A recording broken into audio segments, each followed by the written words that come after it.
Inspired by the life of the savvy and ambitious Colombian businesswoman Griselda Blanco comes a new Netflix original limited series. Griselda tells the story of a devoted mother who, with her lethal blend of charm and relentless savagery, creates one of the most powerful cartels in history. Witness Sofia Vergara's captivating transformation into the godmother of the underworld. Griselda, streaming January 25th, only on Netflix. Brooks Running has a new shoe for you runners out there. Did you hear that? Better turn up your volume. In fact, turn it up to the max. Introducing the all-new Ghost Max. It's got all kinds of things to make your knees and ankles feel protected, like Max Cushion, Max Soft Landings with DNA Loft V2 foam, and Max Smooth Rides with their Glide Roll Rocker. Feel better on your run with Ghost Max. Learn more at brooksrunning.com. A note to listeners. The following podcast contains content that may not be suitable for all audiences. Discretion is advised. I remember talking to, a top surgeon once, and he actually said to me, emotion is entropy. I've hunted it to extinction down the years. You don't get much cooler and calmer and colder, I suppose, than that.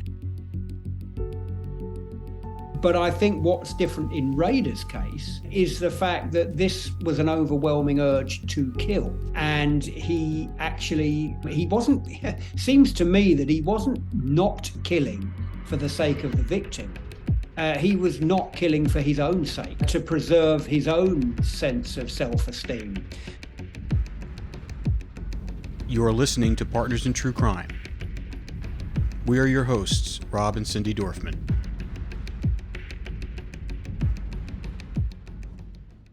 Welcome back to The Killing Hour with Doc Bonn. Today we're going to dive into the world of psychopaths to understand what and who they are. Who knows? You might even know one because they are more common than you would think. To help us talk about psychopaths, we have Dr. Kevin Dutton on the podcast today. Dr. Dutton is a research psychologist and best-selling author. Part of Dr. Dutton's research focuses on the psychopathic personality, which can go hand in hand when dealing with serial killers. Without further ado, it's time to start The Killing Hour with Doc Bonn.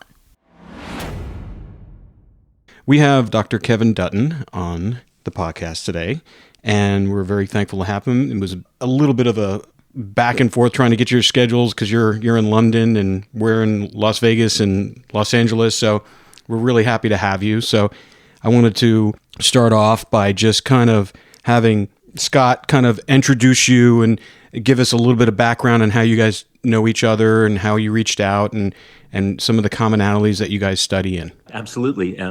Well, it's wonderful to have you here, Kevin, and really appreciate your taking time to do this today. And the first time that I really was exposed to Kevin's work was, probably almost 10 years ago now. I saw him in New York doing a speaking engagement with the star of Dexter. They shared a stage together, and it was a wonderful conversation about psychopathy in fact and fiction. And, this is right up my alley, what I'm fascinated with. So that's when I first reached out to Kevin. And since then, I've just been, just a huge fan of his work. Yeah, and Kevin, what made you possess yourself to kind of look into the psychopathy in general? Because you basically looked at it from a probably pretty wide spectrum, based upon all the stuff that I've been reading about you, and then we can talk about how you kind of zeroed in and how you segued into the serial killer portion of it. Yeah, well, thanks very much, Scott, for inviting me on. I remember the gig in New York well, actually, with Michael C. Hall. But it was quite interesting, actually. So I always remember asking Michael on that occasion. You might remember I said, if you could take one hallmark of Dexter and implement it in your everyday life, what would it be? Something that you don't have. And he said, he didn't hesitate. He said his coolness under pressure, which I thought was very revealing. And it's actually one of the hallmark traits of a psychopath. And also to answer your question, of my own father. Now, my own father I grew up in a pretty rough part of London, and my father was a psychopath, or should I say, he was high on the psychopathic spectrum. He was a market trader, not on the stock market, but on the streets. He would sell all kinds of things to anybody. Usually, it was just absolute rubbish. And I used to help him sometimes on the stall, and he was ruthless, he was fearless, he was nerveless, he was shameless. I never once saw him embarrassed, and he could do things that most normal people would find psychologically impossible. And I'll give you an example. I always remember there was one occasion when we managed to get our hands on a load of calendar diaries. Okay, and these diaries were very different to anything that we'd ever managed to lay our hands on before, because they were actually nice. They were leather bound. They were embossed. They were slimline, and there was a very good reason for that. Anyway, we sold about 300 of these diaries in the space of about an hour and a half on the stall to just people in the street, and they literally went like hotcakes. And when we got back to the apartment in a pretty kind of rundown building, I couldn't resist it. I was only about 9 or 10. I remember saying to my dad, Dad, they were lovely, those diaries. They were great. And I remember remarking on how thin they were. And he said, yeah, that's right, son. There's a reason for that. And I said, oh, what's that then, Dad? And he said, April was missing. And sure enough, he gets one out of the drawer. We thumb through it, and it's January, February, March, May, June, July. And I remember saying, Dad, what are we going to do? We've just sold about 300 of these things. And without turning a hair or batting an eye, he just said, nothing for now, Kev. But let me tell you something. When we get to the end of March, make sure you pack your swimming trunks, because we're off to Spain for 6 weeks. Now, that was the kind of thing my father would just do without batting an eye. He was completely shameless. He had no sense of consequences. He was a real charmer. And I think looking back on my formative experiences, I can honestly say, I think that, eventually when I went in to study psychology at university, and you do all the courses, you do social, you do cognitive psychology, you do developmental, all those kinds of courses. I think probably I was trying to deep down figure out who my dad was, really. And of course, when you started getting into like the realms of forensic psychology, all of a sudden there's a profile which kind of crops up, and it's that of the psychopath. And the lights, I guess, went on in my brain, and I thought, there he is. Wow. That's amazing. Fascinating. Yeah. I never heard you tell that story before, Kevin. That's amazing. Yeah, well, it's absolutely true. He was an incredible, as I say, an incredible character. As I say, nothing would faze him, nothing would ruffle him. I always remember another occasion we had to vacate the flat, actually, because we were, or he rather, I was only a kid, was behind in rent arrears, and he didn't want to pay the rent, and also we had to move the furniture out to vacate the place, and most normal people would be panicking in a situation like that. And my dad just turned around and he said, both things will cancel each other out. He says, because when we won't pay the rent, they'll send the bailiffs in and they'll clear the furniture. So it was like, you think Hannibal Lecter was a psychopathic genius, Scott. You should have met my old man, mate. And so basically, when he was selling those diaries on the street and everything, so he was basically a salesman. Yeah, he was. I think he'd be flattered if you called him that, actually, Rob. But he was a salesman. Yeah, that's absolutely right. He was. He really could. As I've often said, he could sell shaving cream to the Taliban. He could sell anything to anybody. So that he basically fits in with that hierarchy of people that you've described in your survey, as far as CEOs and people, journalists and media Yeah. Well, I've got the results of that survey here, because I thought it might actually be of interest, actually. So let me just give you a bit of background on that. Perfect. Back in, I think it was a long time ago now. I think it was back in 2012. I conducted a survey, which has become quite well known. It was cool. Well, I had no idea it was going to become that well known at the time. Otherwise, I would have done it a little bit better. But it was called the Great British Psychopaths Survey.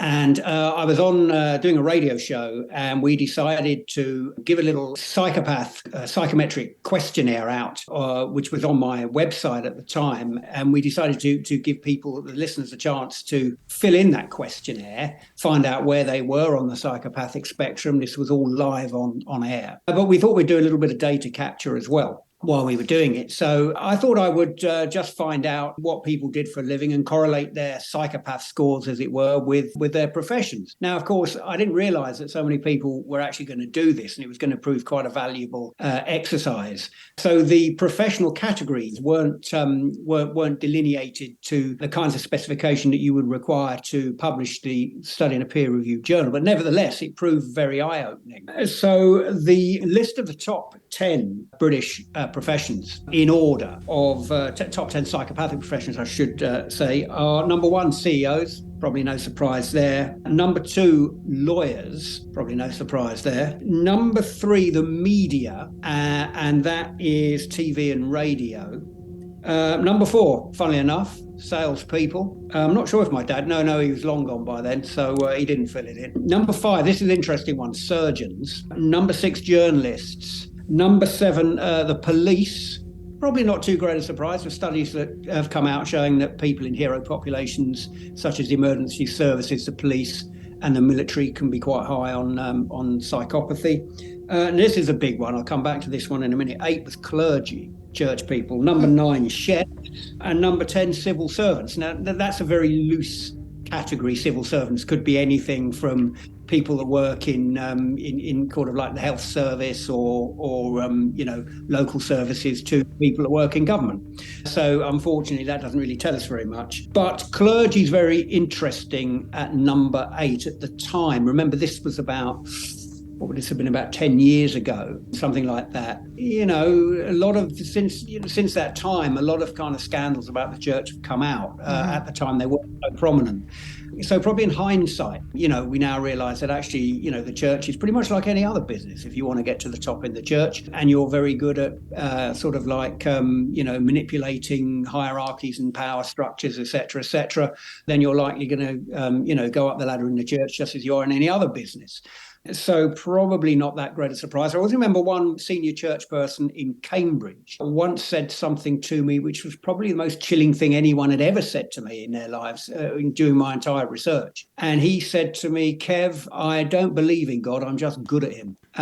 Which kind of, I'm not digging church people out here, by the way. There's always one rotten apple in any barrel. But that's kind of chilling. When somebody says that, and it epitomizes, I suppose, why clergy were in there at number 8. As I say, people often ask me, no politicians. Well, there probably were some, but none that cared to identify as politicians, which was, of course, one of the problems of the study. And as a friend of mine over here says, the key is in the word politics. It's derived from 2 words, the ancient Greek poly, meaning many, and ticks, meaning blood-sucking insects. So you can make of that what you will. But clergy, very interesting at number 8. And of course, surgeons actually also interesting at number 5.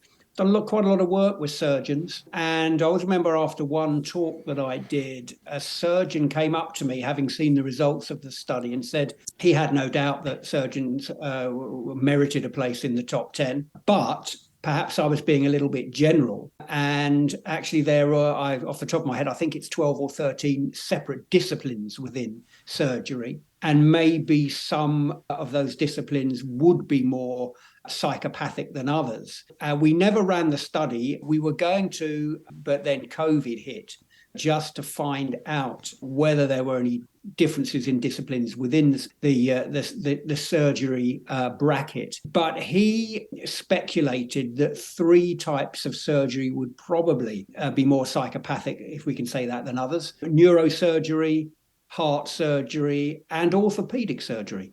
If you think, and actually I've spoken to a few surgeons about that, and there's a lot of agreement actually in between surgeons about which 3 might be the most psychopathic surgical disciplines. If you think about it, orthopedic surgery, you have to do some pretty nasty things to people in order to heal bones. You've got to break them, you've got to use drills, you've got to use hammers, screws, all that kind of thing.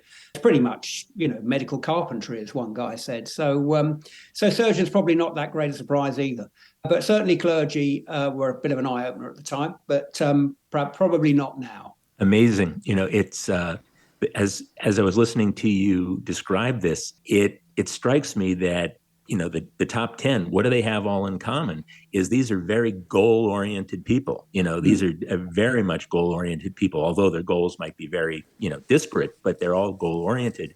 And I have my own little anecdote about neurosurgeons, by the way. About 6 years ago, I had extensive reconstructive fusion done on my neck. I'm now like the Terminator in my neck. And I remember sitting with my amazing surgeon who did a phenomenal job prior to the surgery. And I said, Doc, could you describe this, surgery, like what you're going to do, how this is going to work? And he says, yeah. He says, we're going to take the vertebrae in your neck, and we're going to take it like a lobster tail and just crack it open.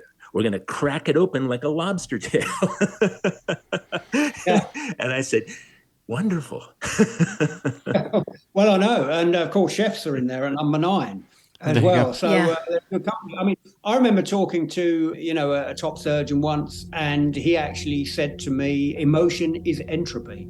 I've hunted it to extinction down the years. You don't get much cooler and calmer and colder, I suppose, than that. And, I've spoken to a great many surgeons, and they've pretty much all said that, the most important thing in surgery is not so much technical skill.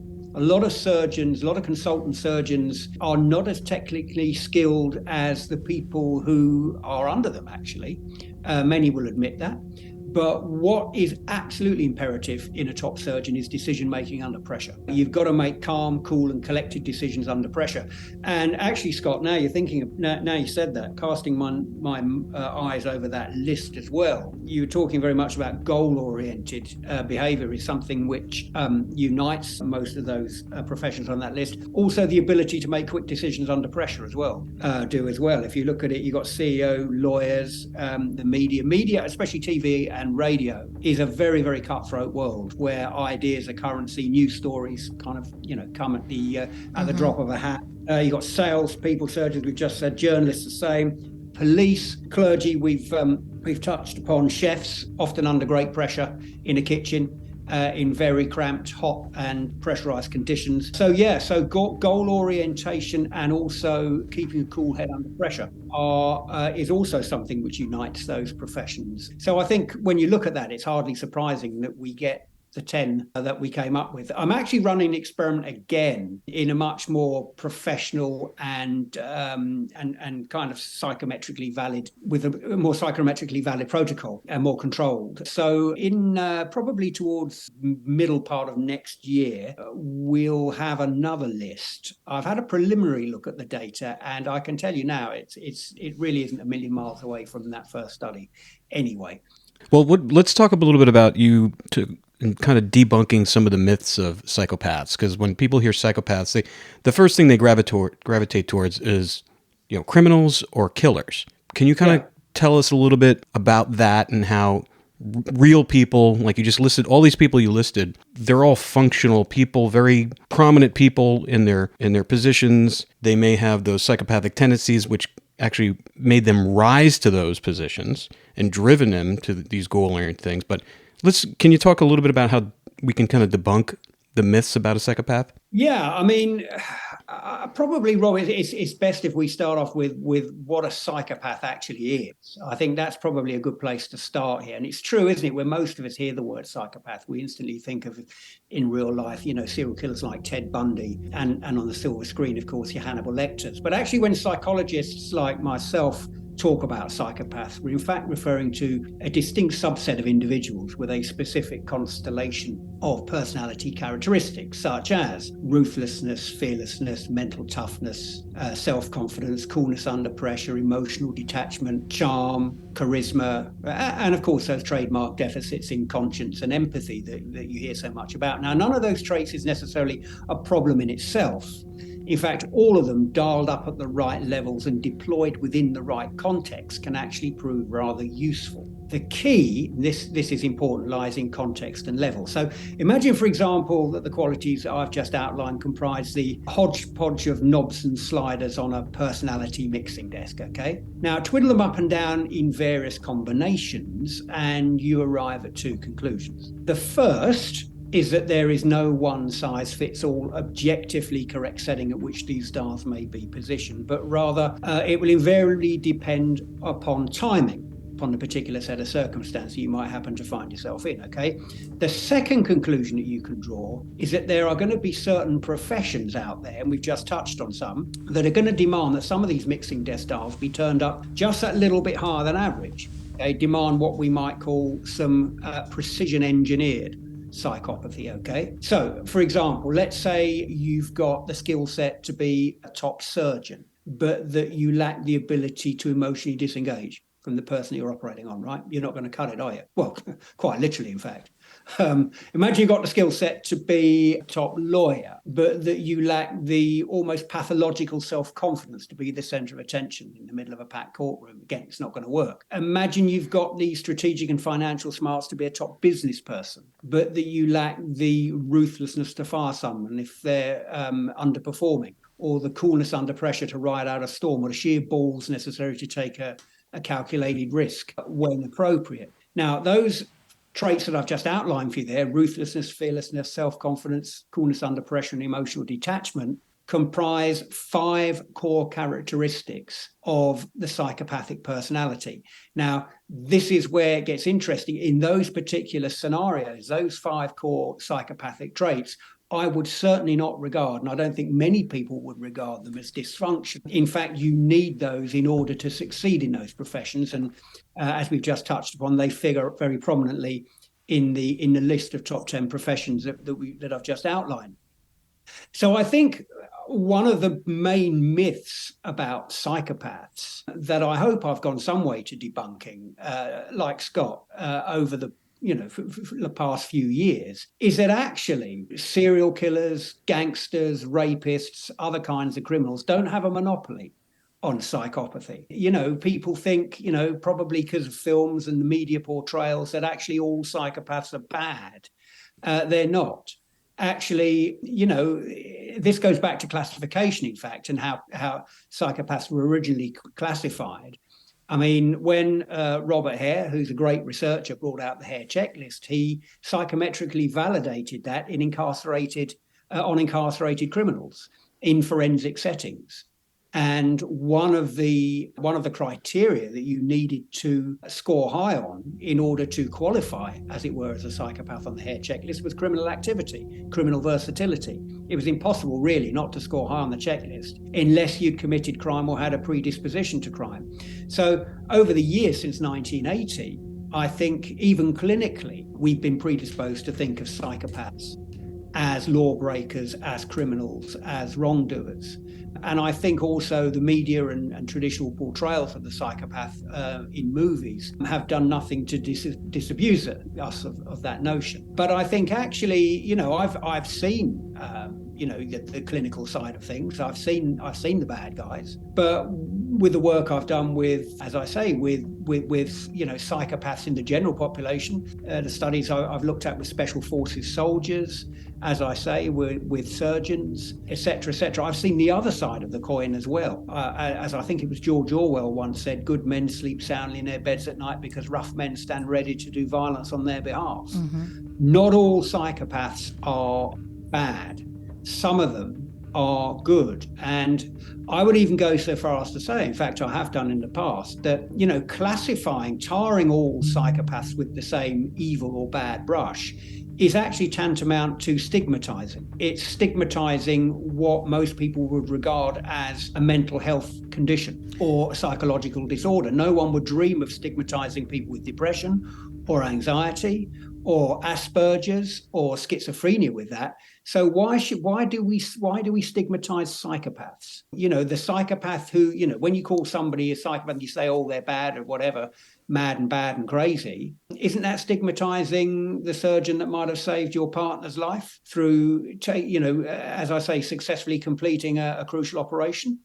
Or even stigmatizing the special forces sniper that saves your life by taking out a kidnapper or something like that from long range. So I think that's the main thing which I feel that my work has gone a long way to changing in people's minds, that actually not all psychopaths are bad. Some of them actually are good. And not all of us are right either. not all of us are angels. So it's really strange, actually, when the Wisdom of Psychopaths first came out, people started saying, well, actually psychopaths are responsible for, all the trouble in the world, blah, blah, blah, and you're there glamorizing it. First of all, I'm not glamorizing it.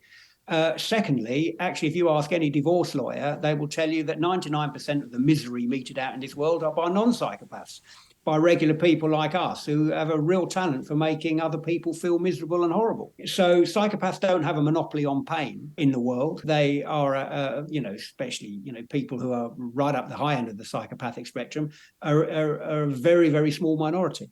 But actually, a lot of trouble in the world is caused by normal people like us. I have a question. Why do you think that, like you're saying, there's surgeons, journalists, everyday people who have a tendency towards psychopathy? How does that go from a surgeon to a serial killer? What is the difference? Like, what is the manifestation of that psychopathy from a person who has these traits and uses them to do things in society and function to becoming this other individual who goes out and uses the same traits to do these horrific things? Yeah, great question. And I think it's a lot to do with formative experiences in your background. And there's been quite a lot of research done on this. In a sense, an analogy I often use is like a bullet and a gun. Okay, so let's say that the bullet is your genetic DNA, your predisposition. Okay, that's not going to become live. That round is not going to become live unless there's a finger on the trigger to fire that gun. So if we imagine the bullet in the gun as being your genetic predisposition, let's say in this case to be a psychopath, and I'm simplifying it here, of course, and the gun and the finger on the trigger as your environment and formative experiences in your environment, then it's possible to have that DNA to be a psychopathic killer, or if you like you're talking about a serial killer. But if you don't have the formative experiences in your environment, in your early life, to make that bullet live, in other words, sexual or physical abuse or stuff like that, then it won't necessarily become live. Having said that, there are always exceptions to the rule. There are serial killers that have come from seemingly fairly normal backgrounds, so it's not an exact science. I think we should have that caveat. But I think it's very much the case that, if you have a psychopathic personality structure, you might be naturally ruthless or fearless, etc., like that, and you come from a very good family background, you have a good education, then I think, as the Reuters headline once famously put it, you're more likely to make a killing in the market than anywhere else. Mm-hmm. Mm-hmm. I love that analogy, the bullet and the gun analogy. Mm-hmm. I think that's pretty appropriate. It's a great analogy. And Kevin, you and I have had these conversations before that it really is. It's I think a combination of nature and nurture. A person might be basically hardwired, if you will, toward psychopathic tendencies, but it's awakened in them at some point through their experiences, through nurture, that it wakes up, and then it's a matter of fantasy and progression over time before it really manifests itself into violence. I think that's right. And I think especially with serial killers, I think serial killers usually, as you know, Scott, usually starts off with an element of fantasy. And perhaps early in a serial killer's life, they might associate sexual arousal with some kind of feeling or some kind of experience of seeing someone or an animal in pain or discomfort, or they might feel it themselves. And then that kind of association, we just look at simple learning psychology here, the stimulus and the response inextricably paired sometimes in the brains of some individuals like that. Now, just imagine if you had that experience but were not predisposed to psychopathy. So let's not run away with the fact that only people predisposed to psychopathy can have that kind of such a sexual formative experience, pairing sexual arousal with, say, pain or discomfort in oneself or others. That could happen to any of us. Now, imagine if you had that kind of experience and you weren't a psychopath. Well, you might fantasize about that. You might, as I say, indulge in certain fantasies along those lines. And you might then leave it at that. However, if you have that formative experience and you also have a psychopathic personality, which means that you are less risk averse than normal people, that you are more ruthless, that you lack empathy, that you lack conscience, then when you get to the end of the fantasy spectrum, there's only one option available to you. And that is, well, you start living it out in real life. And then you go up in gradations of severity once you've come to the end of the fantasy spectrum. Now, as I say, most people won't leave the fantasy spectrum because arguably they are non-psychopaths or not high enough on the psychopathic spectrum. But if you don't fear consequences, if you're ruthless, if you lack conscience and empathy, and as I say, you are less risk averse, then of course you're not so likely to remain in the realms of fantasy, and you may well decide to take things one step further and start enacting stuff out in real life. And at the very end of that, I suppose, downward spiral, you get more and more extreme, and then you may engage in murder, and then you may engage in serial murder, because of course, as you know, Scott, serial killing is very much like a drug to serial killers. And, psychopaths are also very reward driven, much more prone to become dependent on substances, so drugs and alcohol. So given the fact that killing to many serial killers by their own admission is very much like a drug, then a psychopath, once they've killed once, are far more likely to kill again. Brooks Running has a new shoe for you runners out there. Did you hear that? Better turn up your volume. In fact, turn it up to the max. Introducing the all-new Ghost Max. It's got all kinds of things to make your knees and ankles feel protected, like Max Cushion, Max Soft Landings with DNA Loft V2 foam, and Max Smooth Rides with their Glide Roll Rocker. Feel better on your run with Ghost Max. Learn more at brooksrunning.com. Listen to the 48 Hours podcast for shocking murder cases and compelling real-life dramas from one of television's most watched true crime shows. Go behind the scenes of each episode with award-winning CBS News correspondents and producers in Postmortem, a weekly deep dive. Listen to 48 Hours wherever you get your podcasts. So that's where it all ties into serial killers. The way that you just described that escalation and progression over time and reaching what I sometimes call a tipping point where the fantasy no longer is sufficient and you have to, live it out in reality. It was described to me in different words, not such, in clinical terms, but very much described to me by both David Berkowitz, the son of Sam, and Dennis Rader, Bind, Torture, Kill. And in a question in particular about BTK. Now, he described it, reaching that tipping point where I must live out the fantasy. I must experience it. But he cannot explain to you exactly what the drive is. He calls it Factor X. He says when Factor X comes over him, he knows that he must act out, but he really does not understand it. Is that consistent with psychopathy? The fact that they're really not even aware of their compulsions? It's not something that I would associate completely with psychopathy, Scott.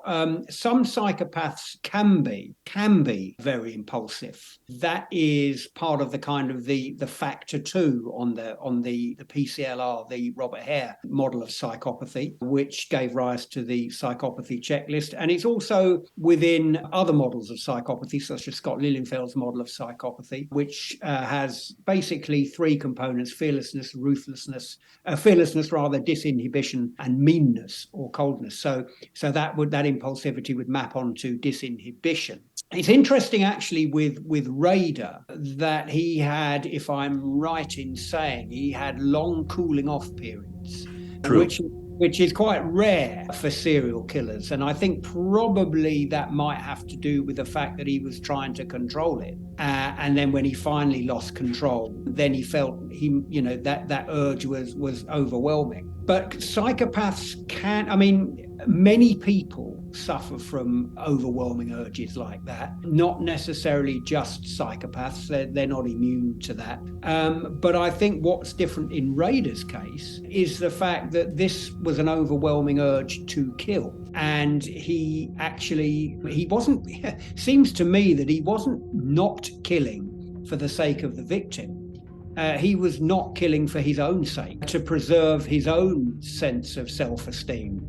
So there didn't seem to be any feeling there for the victim. It seemed to me, if I'm right, and I know you're one of the world experts on BTK, it seemed to me that he was resisting the urge because he didn't want to seem as if he was out of control. It wasn't out of any kind of feeling of remorse or empathy or anything for the victim. In fact, I think Rader once said, didn't he, that actually the victim was just an object. She was just a means to an end. Actually, it was all about the experience. Am I right? Yeah, well, actually, he used the word subject. Bundy used the word object.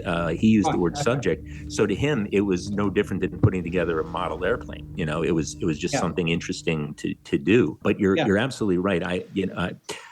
I think that there's an irony there, that the ultimate control freak that BTK was, and he killed out of a need, I believe, for power and control, domination, not really sexual per se, but the domination and control of another human being, was in himself powerless over this factor X that drove him to kill, and he didn't like it, you know. So I totally agree with you. I think one of the reasons that he had these long cooling off periods, where he experimented with autoerotic fantasy to relive his crimes, was so that he didn't fall victim to factor X again. So it's really sort of an irony, really, isn't it? Do you know, there's a parallel here when you were talking about the compulsion to kill, that he just didn't know what it was and he couldn't resist it. There's a parallel here with stories that I've heard about World War II fighter pilot heroes who I'm sure were very high on the psychopathic spectrum, given the nature of that job. But I've heard stories that some of the most skilled and ruthless pilots during the Second World War in aerial combat actually met a sticky end themselves, not because they were shot down, but because they were so engaged in the kill. They were so hell-bent on shooting down, almost like a predator following its prey. They were so hell-bent on winning the fight and shooting down their opponents that actually they didn't pay enough attention to the fuel gauge. And actually on the flight home or back to base, they ran out of petrol, crashed and died. So that kind of, you do get that tunnel vision sometimes in psychopaths. They are very reward driven, as we've spoken about just a little bit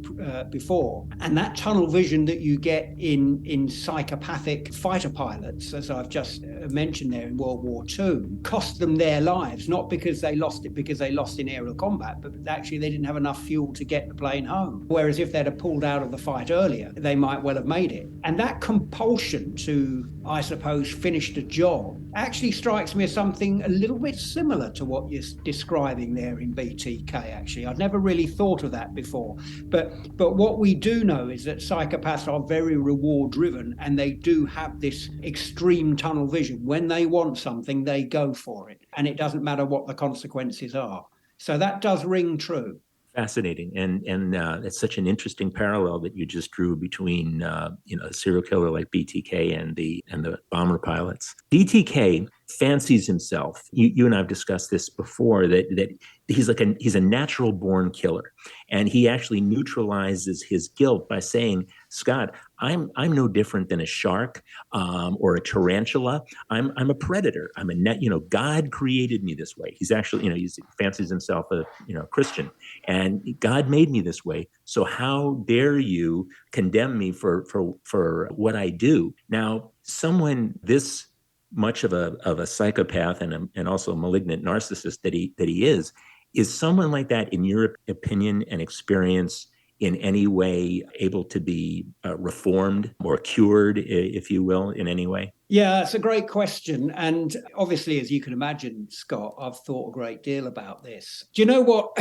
It's interesting. There was a story which, traditionally people think that psychopaths, or have said for many years psychopaths can't be cured. And there's been a lot of evidence, in fairness, to show that actually treatment programs with psychopaths have failed time and time again because of the nature of the person you're trying to deal with. They are brilliant actors, especially if they're in prison. They are fantastic at pretending that they're better, that they're reformed characters. And of course, as soon as they're out, they reoffend. You know, they're very good at telling you what you want to hear. So on the one hand, there is a lot of evidence to suggest that actually, yes, psychopaths are very, very difficult to treat. Now, I answer this question usually. There's a lovely story about the American mathematician George Dantzig, who solved, when he was a student, I forget where he was, which university he was, but when he was a student, he solved two equations in probability and statistics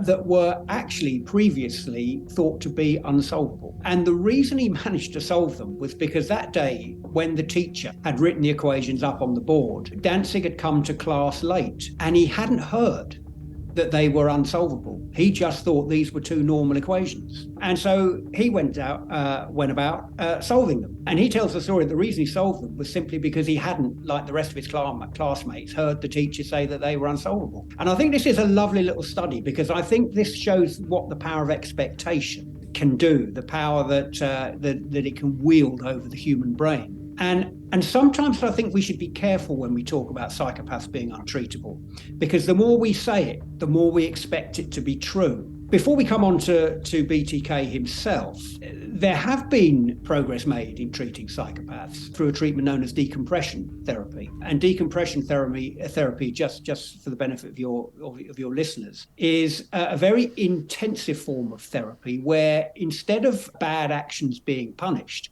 which actually has no effect on psychopaths whatsoever, because they fail to learn from experience and they don't fear consequences and they don't fear what other people think of them either. If you simply punish psychopaths, a lot of the time the bad behavior will just become more entrenched. So rather, what some researchers and clinical programs have started doing is they've started rewarding good behavior. Starting off, now this has been done predominantly with juvenile delinquents, but it seems to be working very well. So rewarding good behavior, even the smallest bit of good behavior, you start rewarding, and then gradually you escalate the program so that you're giving bigger rewards for more and more behaviors, as it were.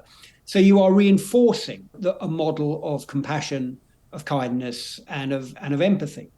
There has been a lot of evidence to show that decompression theory can really have an effect in changing people's behaviors and reducing reoffending. There's far less recidivism risk where decompression theory has actually really worked. So that's one strike for the fact that actually perhaps there is evidence that psychopaths can be treated. As I say, you're catching them young here. This is juvenile psychopaths. Also, it does depend on the quality of the program, and it's very labor intensive, as you can imagine. There's a second bit of hope that psychopaths might be able to be treated through a study that was conducted a few years ago now, about 10 years ago, I think, by Christian Kiezers in the Netherlands.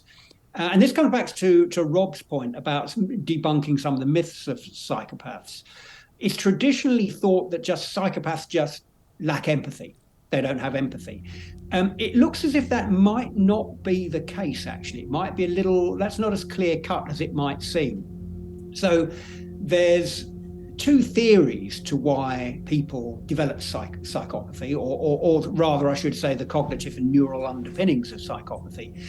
The first theory is an emotional processing theory, that psychopaths just don't have the ability to process emotion, especially other people's fear and distress, like the rest of us do, because a part of their brain called the amygdala, which is the emotion control tower in the brain, I suppose, is either smaller or doesn't have the same integrity or depth of neural connections as in the brains of non-psychopaths. So one theory is emotional processing theory. The other theory of why psychopathy develops is called the response modulation hypothesis. And if the first theory looks at emotional deficits, response modulation looks at attentional deficits, okay? So, for example, let's say you're an arachnophobic. Let's say you're frightened of spiders, and there is a spider dangling right above your head, Scott. There isn't, but let's say there is. Even if you are the most, hopeless arachnophobic on the planet, you're not going to be frightened of that spider because you can't see it. So the response modulation theory of psychopathy suggests that actually it's not that psychopaths lack empathy or are fearless. It's just that they don't pay attention to the environmental cues like the rest of us that induce fear and empathy. Now, with regard to empathy, Christian Keizers, as I've just mentioned, performed a study in his lab in the Netherlands under fMRI condition, where he looked at the brains of incarcerated psychopaths and he played them a video. He didn't tell them why the study was happening, obviously, and he played them a video of different hands touching on a screen. So one set of hands reached out to another set of hands in a number of conditions. It was either a neutral condition where they just touched. It was in a warm condition where the hands caressed each other. And then there were two colder conditions where the hands either pushed each other away or hit each other. And he looked at what happened in the brains of the psychopaths he was testing. And actually there was less activation in the empathy part of those brains than there was in normal people. However, in a second condition, when he explicitly told the psychopaths to put themselves in the position of one of the people whose hands that they saw, all of a sudden the empathy circuitry seemed to fire up a little bit, which is very, very interesting because, again, coming back to your question, Rob, that debunks the myth that psychopaths' empathy is broken. It suggests more that actually it's just not turned on, which, of course, has implications for therapy, because if you can somehow prime psychopaths to take other people's perspectives, to put themselves in other people's shoes, then actually you might get better behavior. In terms of whether I think psychopaths are treatable, I think yes, some are. However, I think in terms of BTK, I think, again, it's no one size fits all. And from what I've read about BTK, Scott, you've actually spoken to him, I know, and you've had written correspondence with him. I think we've got a guy there that is so far gone. I think that in order to persuade anybody to do anything, you need a transmitter. But no matter how good your transmitter is, if the other person doesn't have a receiver, then you're not going to get through. And I think I would say in somebody like BTK's case, especially because he was, I think, I'm not sure, he was well into middle age when he was caught, wasn't he? Yeah. I think probably in his case, you'd be hard pressed to see any change in behavior. Yeah, that was my question. That was my question. The follow-up question I have is, at what age do you think in the developmental stages of the brain, primarily male because it's testosterone driven, does someone kind of switch into that psychopathic behavior? Well, I mean, funnily enough, Rob, I mean, research has looked at psychopathy in children, and, individual differences have shown up, I think, as young as the age of 2 in terms of startle responses to aversive stimuli, loud bangs, that kind of thing, coldness, sudden, ice stimuli and all that kind of thing. I think differences show up very, very early on in the brain. Now, of course, that doesn't mean to say that that child is a psychopath right there, but those kinds of different neural and cognitive responses do seem to quite reliably predict a passage later on in life into psychopathy. Of course, you're not able to, calling children psychopaths isn't allowable, of course, because of the pejorative nature of the label. I find it mildly amusing, actually, that the replacement is children with callous and unemotional traits. Now, I think if I was a parent, I think I'd be quite upset by that, actually. Your child is callous and unemotional. But I get it, because obviously psychopath has legal ramifications. But yes, I mean, in terms of how early, I mean, studies have shown that actually, very, very early is the answer. It's definitely single digits, sometimes 4 and below. Yeah, and I would imagine the earlier you can kind of identify that and possibly mitigate it? I mean, is there a way of mitigating it to a point where it doesn't kind of cement in, or is it just like any other kind of psychological disorder, or, like whether it's Asperger's or ADHD, where things that people can't really control, some of them can control with medication. Can you control psychopathy with medication? Well, it's difficult. I mean, some studies have looked at, I think there was one study which looked at pretty much giving speed to psychopaths, which is, you would probably think is like the worst thing you could possibly do. But actually, if memory serves me right, I actually think there were some quite positive effects, because if you think about the psychopathic brain as being under-aroused in terms of the emotion areas of the brain being under-aroused, which is why psychopaths appear so fearless. What you do if you give basically speed-related drugs to people with that condition is it speeds their brains up to a normal level. So actually, they then kind of like level out with the rest of us, and have the same kind of feelings of fear and what have you. So there has been some studies done on that, but I mean, really, it's all about controlling, I think, and managing. I mean, one of the problems with psychopaths, of course, is the fact that nothing's ever their fault, and that's a big problem. That's a big confound, because if a psychopath is, even if they're caught,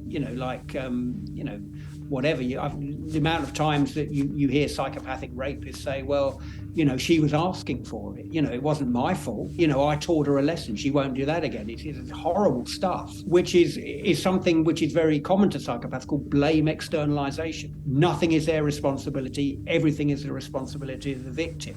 So when you're dealing with people like that, it's very difficult. And of course, psychopathy is a personality disorder. It's not necessarily what you would call an organic brain condition. It's a personality disorder. So, again, it's at what level do you intervene as well? So at the moment, the most reliable form of treatment for psychopaths does seem to be decompression theory, where you are rewarding good behavior rather than punishing bad behavior. But as I say, it does depend on the quality of the treatment program. Studies have also looked at biofeedback as well. So again, I think this is in its early stages. So, getting this, especially impulsive antisocial psychopaths, people that, so it's more antisocial personality disorder, really, which is like the more, as I say, the more impulsive side of the psychopathy coin. Getting people to, in a sense, just to put it simply, to take a deep breath, let the first option pass, and then think about it, and then go for the second option, and not always just go for what you want when you want. But you actually have to recognize, the person has to recognize and admit to themselves that they're a psychopath. And that was my question. Do psychopaths know they're psychopaths? If they deny their behavior and it's everybody's fault, how do you remedy that? Very little self-insight. Very little self-insight is one of the hallmarks of psychopaths. So, there isn't much self-insight. As I say, everything is somebody else's fault. I always remember talking to one psychopath in my research saying, I didn't mean to, and there's an element of truth in this. I didn't mean to hurt anybody. They were just collateral damage. And that's absolutely true. I mean, actually, psychopaths aren't, this is another one of those myths, actually, Rob, you were talking about. Psychopaths aren't sadists. Although there is a subgroup of psychopaths called sadistic psychopaths, which Scott has written about. But, psychopaths aren't sadists. They don't deliberately go out to hurt people. Their violence is instrumental. So if I need to use violence to get what I want, then I will. But if I can do it through other means, which basically cuts down on my chance of getting caught, then I'll do that, especially if I'm an intelligent psychopath. So, psychopaths, it's always somebody else's fault. There's that blame externalization. And because of that kind of drives the lack of self-insight. It's the rest of the world that's got a problem. I just want what's mine, and I'm due that. So here's how I'm going to do it. And one kind of way I often delineate between, say, a psychopath and someone with antisocial personality disorder, because a lot of people think that the two are the same, but they're not really, is, let's say that you were in a bar one night and somebody approached you, they were a psychopath, and you happened to walk into them and knock their drink over and annoy them. Somebody with antisocial personality disorder might well pick a bottle up and smash it over your head and, get into a fight with you and then get arrested and taken off to the police station or whatever. And then they may well feel remorse the next day. However, if it was a psychopath, and they decided there was something about you they didn't like, and they might, seen you flashing a bit of money in the bar earlier on as well, they probably wouldn't react at all under those circumstances to start off with, but they may well wait for you to leave the pub and pull a knife on you calmly and collectedly afterwards, and then teach you a lesson and then take your money. So that's kind of the difference between, in a nutshell, between somebody with, say, antisocial personality disorder and someone who's a pure psychopath. So psychopathic violence is very instrumental, whereas antisocial personality disorder violence is very impulsive and reactive. The lack of self-reflection that you just very eloquently described is very much the way that Dennis Rader, for example, explains himself. I mean, he has said, yes, I do things that society doesn't like, but I'm basically a nice guy. I'm a family man. I'm a nice guy. So he just doesn't see it. He sees it from his own, through his own obscure lens. Do you know, Scott? I mean, I hate to say it, and don't think that I'm a cheerleader for BTK by any stretch of the imagination.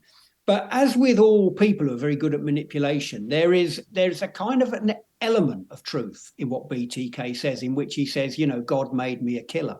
I mean, a lot of, special forces soldiers are ruthless and fearless and are able to kill. And not that they enjoy it, not that they need to do it for their own gratification, but they're able to kill far more readily than, say, normal soldiers.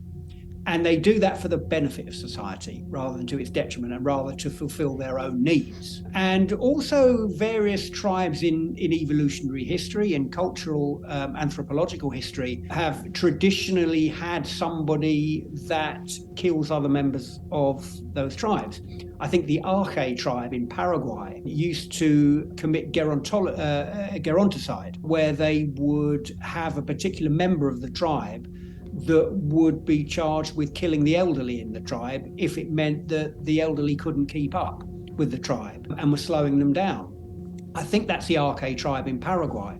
So certain tribes in history have had a person who is charged with killing other members of the tribe. Special forces soldiers, as I say, if, as one guy once said to me, if you hesitate pulling the trigger, the next thing that might be going through your head is a bullet from someone else's gun. So they don't think twice about pulling the trigger either. So I think it's quite interesting. The problem with BTK is that he was, using that argument just to justify his own perverted and depraved desires. But I would say that there are situations in which, if you want to invoke God, which I don't particularly, but where God, if you're that way inclined, has created people that can kill with more aplomb and with less feelings of guilt than others. You might even want to include executioners in that as well. So as I say, as with all manipulators, there's an element of truth in it, but it's a tiny drop in an ocean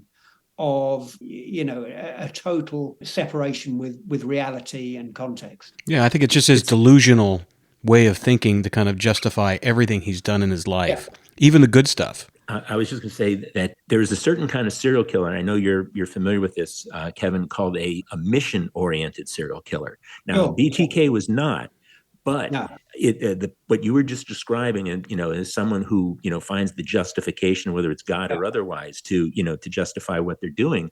There was a case here in the States in Los Angeles a few years ago. A soldier, you were mentioning special forces. He was a sniper, a specially trained sniper who was sent over to Iraq during the war. And when he got there, they didn't use him as a sniper. He drove a truck around. And he was incensed. He said, "You trained me to be a perfect killing machine, and you didn't utilize my skills."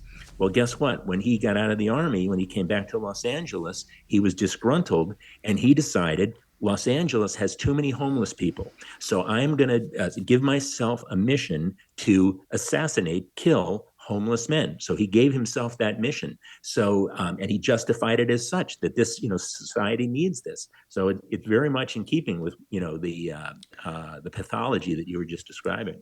Yeah, and it knits together. It knits that pathology into a purpose. And when you knit pathology in, when you link pathology with purpose, that's when you've got real problems. So as you've absolutely described, and yeah, that's where mission killers, that's the rationale, isn't it? That ability, and it comes with that ability, again, we've spoken about this, got to compartmentalize. That's why you find people who almost have this kind of, again, not to be flippant about it, because this is very serious stuff. You've always got these people that have like boutique psychopathy.